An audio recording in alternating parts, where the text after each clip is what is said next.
আসসালামু আলাইকুম, সকলকে আমন্ত্রণ আনন্দ টিভির রাতের সংবাদে। আপনাদের সঙ্গে আছি আমি ছোয়া খন্দকার। নারায়ণগঞ্জে মসজিদের ভেতরে তিতাস গ্যাসের লিকেজ থেকে বিস্ফোরণের ঘটনায় 7 বছরের এক শিশু, মুয়াজ্জিন ও মুসল্লি সহ মৃত্যু হয়েছে 16 জনের। এতে গুরুতর আহত আরও 25 জনকে বিশেষ চিকিৎসা দেওয়া হচ্ছে Sheikh Hasina burn and plastic surgery ইনস্টিটিউটে। নারায়ণগঞ্জ থেকে সিফাত লিঙ্কনের পাঠানো তথ্য ভিডিওচিত্রে আরও জানাচ্ছেন তরিকুল ইসলাম। তল্লা এলাকার এই মসজিদটি এখন যেন ধ্বংসস্তূপে পরিণত হয়েছে। গ্যাস লিকেজ থেকে বিস্ফোরণের ফলে ভেঙে ও গলে পড়েছে 6টির এসির সামনের অংশ। মেঝেতে ভাসছে হতাহতদের রক্ত। পড়ে রয়েছে বিস্ফোরণে অগ্নিদগ্ধ হওয়া শরীরের চামড়া। মারাত্মকভাবে অগ্নিদগ্ধ হয় শিশুসহ মসজিদে থাকা নানা বয়সী মানুষ। বিভৎস এই ঘটনার বর্ণনা দেন মুসল্লিরা। ফরজ পড়ার পরে সুন্নতের সময় এই ঘটনা ঘটছে। কোথায় থেকে কি হয়েছে কেউ কইতে পারবে না। কে ওই মসজিদের সামনে পানির ভিতরে অনেকে ঘোরাঘুরি করতেছে। অনেকে কেউর পরনে পোশাক নাই, সবাই সাদা, কেউর চামড়া নাই, কেউর চিনা যায় না। দুর্ঘটনার সংবাদ শোনার সাথে সাথেই ঘটনাস্থল পরিদর্শনে ছুটে আসেন নারায়ণগঞ্জ জেলা প্রশাসক জসিমউদ্দিন। তিনি জানান, গ্যাস লাইন ত্রুটি থেকেই ঘটতে পারে দুর্ঘটনাটি। আমাদের অনেক মুসল্লি হতাহত হয়েছে, যারা পাশের ঘরে তারাও ছিল। আমরা ভিতরে গিয়ে আমি পুলিশ সুপার মহোদয় সবাই আমরা পুরো জায়গাটা দেখলাম। এখন ওটা রেড টেপ দিয়ে আমরা আলাদা করে রাখবো এবং যেন পরবর্তীতে অন্যান্য বিষয়গুলো খুঁজে পাওয়ার জন্য কাজে লাগে। আমাদের ফায়ার সার্ভিসে রেডি। আরিফিন উনিও বলেছেন যে এখানে একটা গ্যাস লাইনও ছিল। সব মিলিয়ে তারা এখন বিষয়টাকে দেখতেছে।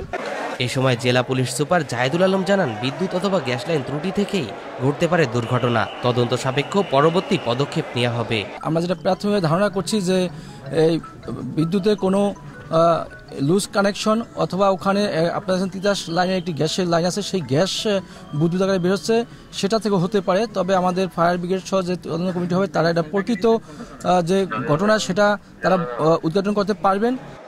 এমন দুর্ঘটনা কারো কাম্য নয়।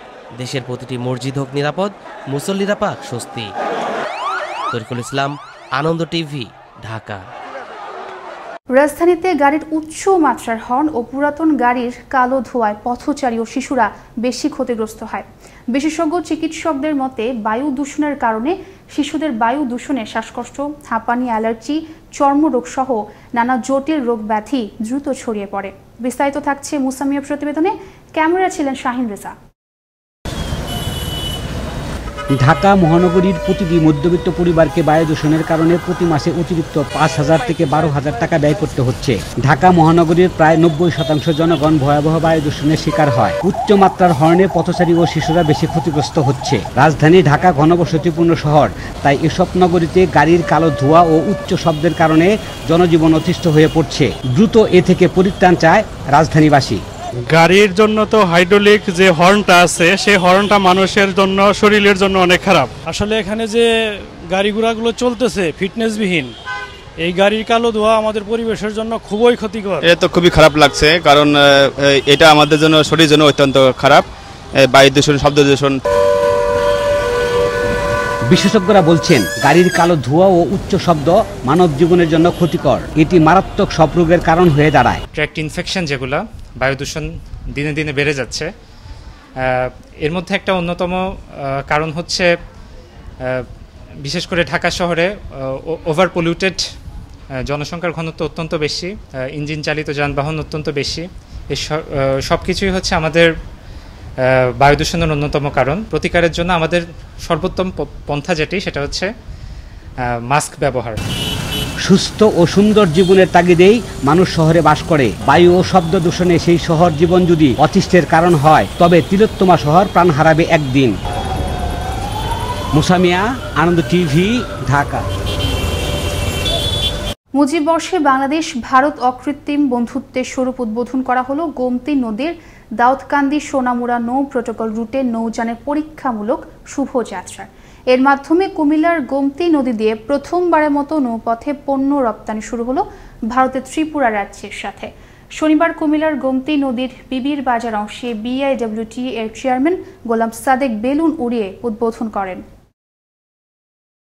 নড়াইলে নানা আয়োজনে পালিত হলো বীরশ্রেষ্ঠ নূর মোহাম্মদ শেখের 49তম শাহাদাত বার্ষিকী। শনিবার এই উপলক্ষে বীরশ্রেষ্ঠ নূর মোহাম্মদ ট্রাস্ট ও জেলা প্রশাসনের আয়োজনে স্মৃতিস্তম্ভে পুষ্পমাল্য অর্পণ, পুলিশ কর্তৃক সশস্ত্র সালাম এবং দোয়া মাহফিল অনুষ্ঠিত হয়। এ সময় জেলা প্রশাসক আঞ্জুমান আরা এবং পুলিশ সুপার মোহাম্মদ জসিম উদ্দিন সহ বিভিন্ন শ্রেণী পেশার মানুষজন উপস্থিত ছিলেন। শুক্রবার কুমিল্লার মেঘনা উপজেলা লুটের চর এলাকায় গলায় ফাঁস দিয়ে আত্মহত্যা করলেন 2 সন্তানের জননী। তিনি লুটের চর গ্রামের তারেক ডাক্তারের স্ত্রী। অপরদিকে শনিবার দাউদকান্দি উপজেলার ইলিয়াটগঞ্জ দক্ষিণ ইউনিয়নের লক্ষ্মীপুর গ্রামে মাহবুব নামে এক যুবকের রহস্যজনক মৃত্যু হয়। সে লক্ষ্মীপুর গ্রামের বেলাল হোসেনের ছেলে। ঢাকার নবাবগঞ্জ বান্দুরা সড়কে সাদাপুর নিশকান্দি ব্রিজ সংলগ্ন এলাকায় বাস ও সিএনজি সংঘর্ষে মৃত্যু হয়েছে 3 জনের। শুক্রবার বিকেলে সাদাপুর এলাকায় বাস ও মোহাম্মদপুরগামী সিএনজির সংঘর্ষ হয়। এতে সিএনজিতে থাকা এক যাত্রী ও সিএনজি ড্রাইভারের ঘটনাস্থলে মৃত্যু হয় এবং এক যাত্রী নবাবগঞ্জ উপজেলা স্বাস্থ্য কমপ্লেক্সে নেওয়ার পর মৃত্যু হয়। সরকারি নির্দেশনা উপেক্ষা করে বুড়িগঙ্গা নদীর সদরঘাট বরাবর খেয়া নৌকা চালানোর জন্য শনিবার সকাল থেকে আন্দোলনে নামে মাঝিরা। এতে উস্কানি দেওয়ার অভিযোগ উঠেছে কেরানীগঞ্জ গার্মেন্ট মালিক সমিতির নেতাদের বিরুদ্ধে। খেয়া নৌকা মাঝিরা নৌকার দীর্ঘ সারি বানিয়ে নদীতে সকল প্রকার নৌযান চলাচলে বিঘ্ন সৃষ্টি করে ও তাতে ইট পাটকেল নিক্ষেপ করে। জেলার আইন শৃঙ্খলা নিয়ন্ত্রণ, অপরাধ দমন এবং করোনায় নানামুখী সহযোগিতার উদ্যোগ নেন নোয়াখালী জেলা পুলিশ সুপার আলমগীর হোসেন। কর্মদক্ষতা ও আইন শৃঙ্খলা নিয়ন্ত্রণ সহ সার্বিক কর্ম মূল্যায়নে চট্টগ্রাম রেঞ্জে অনুষ্ঠিত সম্মেলনে দ্বিতীয়বারের মতো শ্রেষ্ঠ পুলিশ সুপার নির্বাচিত হন নোয়াখালী পুলিশ সুপার আলমগীর হোসেন। নোয়াখালী থেকে নাজিম উদ্দিন মিলনে পাঠানো তথ্য ভিডিওচিত্রে ডেস্ক রিপোর্ট।